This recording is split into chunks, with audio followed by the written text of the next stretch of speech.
Hola a todos, bienvenidos. En este video les voy a enseñar el método de Newton para una dimensión.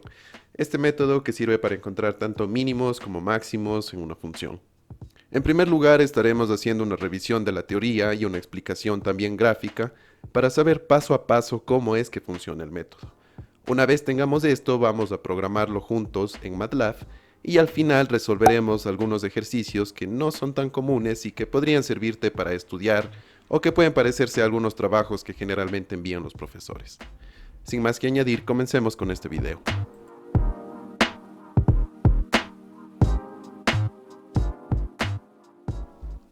Supongamos que tenemos una función f de x representada por esta línea azul.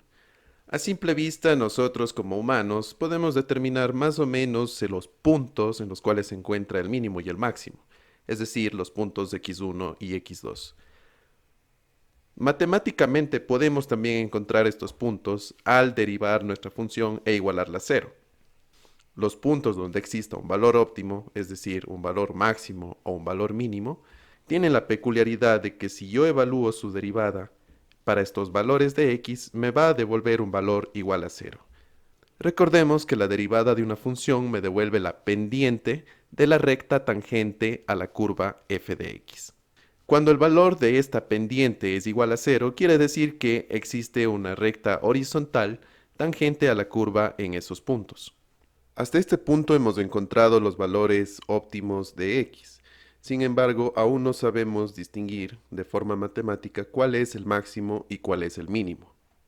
Hallamos la segunda derivada de la función y evaluamos esa segunda derivada en los valores de x1 y x2. Si la segunda derivada es negativa, significa que estamos en un punto máximo, y si la segunda derivada es positiva, significa que estamos en un punto mínimo.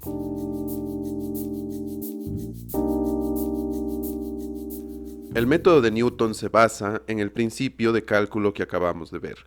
Es decir, busca los valores de x donde la derivada de mi función objetivo me dé un valor igual a cero. Esto lo hace a través de la ecuación xy más 1 igual a xy menos la primera derivada de f evaluada en xy entre la segunda derivada de f evaluada también en xy.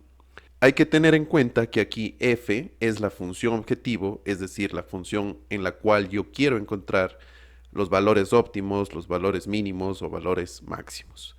Aunque esta es la forma más común de presentar la ecuación de Newton, existen algunos libros que presentan esta ecuación de otra forma. Se dice entonces que Newton busca los valores de x donde f de x es igual a cero. Lo que es distinto es que aquí llama f a la derivada de mi función objetivo, mas yo no sé cuál es el nombre de mi función objetivo. Por tanto, la ecuación se transforma en xy más 1 es igual a xy menos la función f evaluada en xy dividido para la derivada de la función f evaluada en xy. Para evitar confusiones podemos más bien asumir la siguiente ecuación, que es un poco más general, que dice que xy más 1 es igual a xy menos la primera derivada de la función objetivo evaluada en xy dividido para la segunda derivada de la función objetivo evaluada también en xy.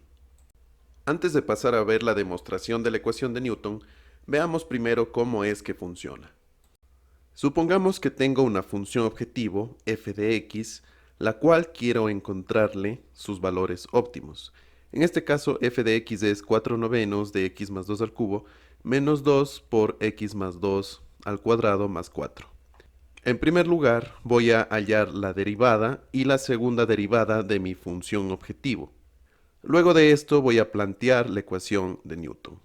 Este método se caracteriza además porque yo debo dar una primera estimación del valor que creo yo que es el mínimo. O puedo darle un valor cualquiera si es que no estoy seguro de tener una estimación. En este caso yo voy a arrancar con un valor de x0 igual a 2, que vendría a ser mi primer xy para la ecuación que se debe iterar. Procedamos a calcular x1 entonces. Planteamos la ecuación, entonces x1 sería igual a x0 menos f' de x0 entre f' de x0. Reemplazamos los valores y obtenemos que x es igual a 1.2. Este cambio de x0 a x1 ha sido un cambio, por así decirlo, grande que uno visualmente lo pudo notar.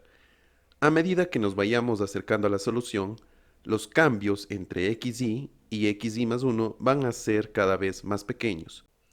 Procedamos ahora a calcular el valor de x2.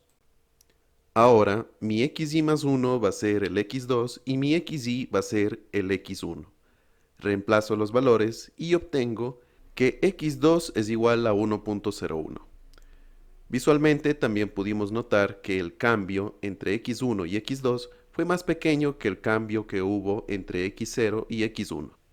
Podemos ahora hacer el cálculo de x3, actualizamos las ecuaciones, calculamos el valor de x3 y nos dice que este tiene un valor de 1.00. Nótese que ahora el cambio entre x3 y x2 ha sido bastante pequeño. Podemos seguir iterando esta ecuación y ver qué es lo que sucede. Actualizo mi ecuación para calcular x4 y resulta que el valor de x4 es igual al valor de x3, al valor que se calculó anteriormente. Nótese que en el momento en el cual hemos llegado a este mínimo, hemos llegado también a un punto donde f' de x4 es igual a 0. Fijándonos en la ecuación de Newton, podemos decir que xy más 1 va a ser diferente de xy solamente si f' de xy es diferente de 0. Pero a partir de ahora, el valor de f' de x va a seguir siendo 0 y por tanto xy más 1 no va a ser diferente de xy. Por tanto, podemos decir que hemos encontrado un valor óptimo. Nótese que el criterio para definir si estamos o no en la solución es el cambio que existe entre xy más 1 y xy. Así, cuando se suele programar, se define una tolerancia. Cuando el cambio entre xy más 1 y xy sea menor o igual a esta tolerancia, se dice que tenemos una solución suficientemente buena y se acepta al valor xy más 1 como la solución del sistema. De momento hemos visto cómo funciona el método, hemos visto que se acerca a la solución, se acerca al valor óptimo, pero no sabemos de dónde sale todo esto. En esta parte te voy a explicar cómo es que se dedujo esta ecuación y qué es lo que hace gráficamente o qué es lo que no se ve detrás de todo esto. Te recomiendo que también veas esta parte del video porque es importante conocer qué es lo que existe en el fondo, pero si no necesitas profundizar más en el tema, te recomiendo que te pases directamente al segundo video donde te muestro cómo programar esto en MATLAB. Para demostrar Newton, empezaremos con la serie de Taylor. Recordemos que Taylor dice que cualquier función f de x puede ser construida de forma polinómica. Dicho de otra forma, podemos hallar una función p de x que se parece mucho a nuestra función original f de x en torno de un punto x0. Esta función p de x es polinómica y puede tener el grado que nosotros querramos. Para su método, Newton utiliza un polinomio de grado 2 y por tanto la ecuación del polinomio sería esta de aquí. De alguna manera estamos transformando la función f a una parábola, a un polinomio de grado 2. Esta parábola va a tener un valor óptimo donde se cumpla que p' de x sea igual a 0. A continuación derivamos esta función p o esta función p2 y la igualamos a 0.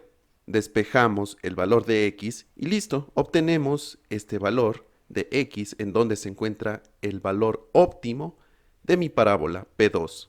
Sucede que este valor óptimo de la parábola, es el que Newton toma como el valor para su siguiente iteración. Veamos esto gráficamente. Supongamos que tengo una función f de x representada en este caso por la línea de color negro. Para yo crear el polinomio de Taylor voy a necesitar dos cosas. En primer lugar va a ser las derivadas de mi función y en segundo lugar va a ser un valor de x alrededor del cual yo construyo mi polinomio de Taylor. Una vez que tenemos esto, planteemos la ecuación de Taylor y luego reemplacemos donde tenemos el valor de x0 al valor de 2 que hemos seleccionado. Esta ecuación p2 de x corresponde a una parábola, la cual vamos a dibujar ahora. Y esta parábola tiene un único punto óptimo, el cual conocemos y podemos calcular con la ecuación que vimos anteriormente. La parábola de color azul tiene un punto óptimo donde x es igual a 1.2. Hemos optimizado la parábola P, pero todavía no hemos optimizado la función f. Para mi siguiente iteración voy a hacer nuevamente una parábola, pero esta vez ya no estará anclada a x0, sino que será construida o estará anclada alrededor de x1. Actualicemos entonces la ecuación de Taylor para que se ancle a x1 o para que se construya alrededor de x1 y obtengamos la siguiente parábola. Esta parábola también tiene un valor óptimo conocido, el cual podemos calcular directamente con la ecuación de antes. Y como vemos, el óptimo de esta parábola se ha acercado mucho más al óptimo de la función objetivo f. De aquí en adelante repetimos este proceso y podemos darnos cuenta lo que hace Newton. Newton en realidad escoge un valor cualquiera, transforma, por así decirlo, mi función f en una parábola y halla el valor óptimo de esta parábola porque es bien conocido, en lugar de hallar el valor óptimo de f. Pero si hago esto repetido número de veces, voy a llegar también a minimizar mi función f, tal cual lo hemos visto con este ejemplo. Y este sería el principio y todo lo que hace Newton a través de su ecuación, solamente que nosotros no vemos las parábolas, sino utilizamos directamente la ecuación xy más 1 igual a xy menos derivada en xy dividido para la segunda derivada en xy. En mi siguiente video te estaré enseñando cómo programar esto en MATLAB y haremos algunos ejercicios. Si te ha gustado el video, dale a like, a suscribirte y no olvides compartirlo con quienes puedan estar necesitando aprender este tema. Por si lo necesitas, también puedes solicitar una clase conmigo a través del correo dejado en la descripción o puedes contactarme a través de mi sitio web.